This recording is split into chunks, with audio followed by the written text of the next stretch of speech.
UP के नोएडा से एक बड़ी खबर आपको बता दें। जेपी ग्रुप के 15 ठिकानों पर ईडी की छापेमारी हुई है। आपको बता दें ये जो मामला है 12,000 करोड़ की ठगी का मामला सामने आया है।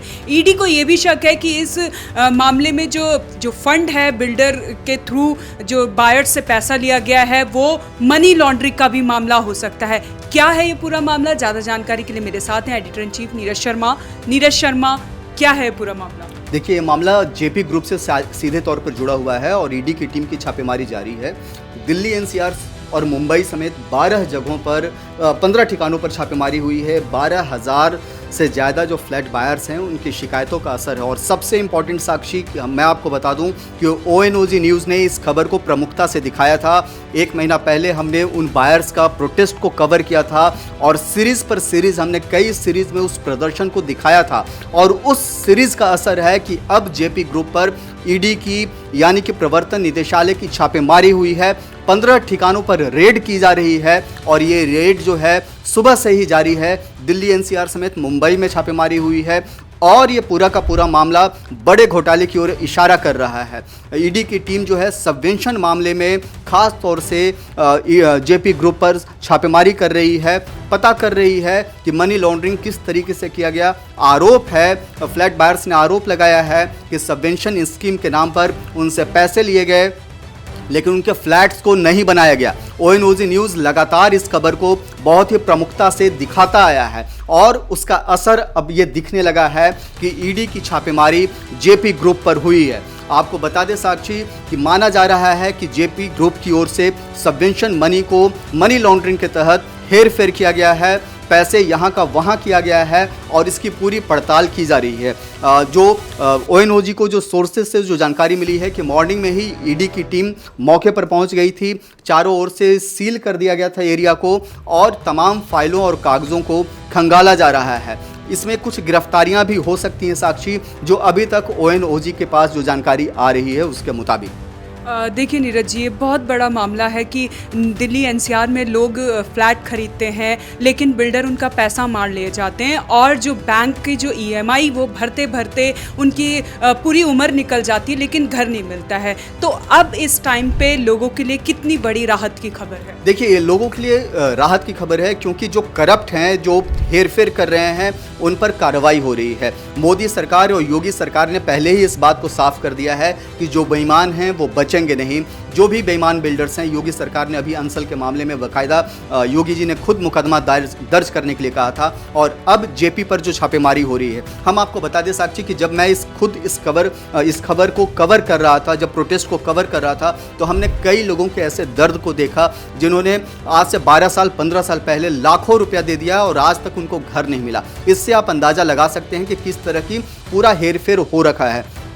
फिलहाल जो है सुप्रीम कोर्ट के इंटरवेंशंस के बाद पूरा मामला सुप्रीम कोर्ट में आया। सुप्रीम कोर्ट के इंटरवेंशंस के बाद जो है जेपी के जो फ्लैट खरीदार थे उनको न्याय मिलने की उम्मीद थी लेकिन उनको फिर भी न्याय नहीं मिला। सन फार्मा से ही जुड़ा एक ग्रुप है सुरक्षा, जो कि जेपी के अधूरे पड़े प्रोजेक्ट्स को पूरा कर रहा है। लेकिन सबसे इंपॉर्टेंट है कि कंस्ट्रक्शन क्वालिटी को लेकर के लगातार सवाल उठते आए हैं और केवल कंस्ट्रक्शन क्वालिटी नहीं साक्षी, वहाँ एक और मामला इस तरह का आया है कि पैसे लेने के बाद भी आज तक करीब 15 साल 12 साल बीत गए हैं, उनको घर नसीब नहीं हुआ। इससे आप अंदाज़ा लगा सकते हैं कि उन लोगों के दर्द कितना बड़ा है। और सबसे इम्पॉर्टेंट ये पॉइंट है साक्षी कि घर नहीं मिला, वो पैसा गया तो आखिर कहाँ गया? फ्लैट खरीदारों का पैसा कहाँ जा रहा है? अब इसकी पड़ताल हो रही है और ईडी की टीम इसी को लेकर के छापेमारी की है और छापेमारी के बाद ही सब कुछ क्लियर होगा जब रिपोर्ट सामने आएगा कि कौन वो लोग हैं जो गुनहगार हैं, किन्होंने मनी का हेरफेर किया है, पैसों का हेरफेर किया है। और जब वो सलाखों के पीछे जाएंगे तब इस बात को उम्मीद है कि उन फ्लैट खरीदारों के चोट पर ज़रा सा मरहम लग पाएगा। देखिए, जांच शुरू हो चुकी है। इस जांच की जो आंच है वो कहां तक जाएगी और कौन से बिल्डर इस जांच की गिरफ्त में आ सकते हैं, किन के ऊपर और शिकंजा कसा जा सकता है? देखिए, ये फिलहाल ये जो पूरा मामला है साक्षी, ये पूरा का पूरा जेपी ग्रुप से जुड़ा हुआ है। फिलहाल ईडी की टीम जेपी ग्रुप पर छापेमारी कर रही है। इसके पहले भी ईडी की टीम ने कार्रवाई की है, जिसमें सुपरटेक है और भी इस तरह के बिल्डर्स हैं जिन पर ईडी की टीम ने कार्रवाई की है और अधूरे पड़े प्रोजेक्ट्स को पूरा करने की कोशिश करवाई जा रही है। सबसे इम्पॉर्टेंट है कि ये जो बिल्डर्स हैं बेईमान बिल्डर हैं, बदमाश बिल्डर्स हैं और इन्होंने आम लोगों के खून पसीने की कमाई को हेर फेर करके गवा दिया है। न उनके पास आज पैसे बचे हैं, न उनके पास आज फ्लैट्स मिले हैं, न उनको उनका घर मिला है, न ही उनको न्याय मिला है जिसकी उम्मीद हमेशा से थी। माना जा रहा था कि मामला सुप्रीम कोर्ट में है, तो उनको उम्मीद थी इस बात की कि सुप्रीम कोर्ट के इंटरवेंशन से कहीं ना कहीं उनको न्याय मिलेगा, लेकिन न्याय अभी भी अधूरा है। कहते हैं कि justice delayed is justice denied. कहीं ना कहीं देरी हुई है उनको न्याय मिलने में और वो लगभग न्याय न के बराबर है। सुप्रीम कोर्ट से कोर्ट रिसीवर की नियुक्ति के बाद भी आज तक उनको अधूरे पड़े फ्लैट जो हैं वो उनको नहीं मिले हैं, प्रोजेक्ट कंप्लीट नहीं हुआ है। और साक्षी, जब मैं खुद ग्राउंड पर था, लोगों के दर्द को हमने टटोला, देखा, समझा और जाना कि वो कितने परेशान हैं, कितने पीड़ित हैं। अब ईडी की टीम जब छापेमारी की है तो लोगों को न्याय की छोटी सी उम्मीद जगी है। इसके पहले हमने ओएनओजी न्यूज़ ने WTC प्रोजेक्ट्स को लेकर के कवर किया था। हमने WTC प्रोजेक्ट को आशीष भल्ला जो डायरेक्टर हैं वहाँ पर, और उसके बाद आशीष भल्ला पर भी ईडी की टीम की छापेमारी हुई थी।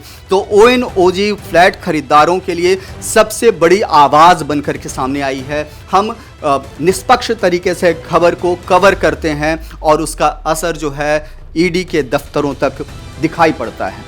जी नीरज जी, बहुत बहुत धन्यवाद आपका। तो ये बड़ी खबर, बेईमान बिल्डरों के खिलाफ अब प्रशासन ने शिकंजा कसना शुरू कर दिया है। जो लोग थे जो लंबे समय से तरस रहे थे अपने घर के लिए, अब थोड़ी सी उनके अंदर उम्मीद जगी है कि घर मिलेगा। तो ज़्यादा जानकारी के लिए आप देखते रहें one nation one group news.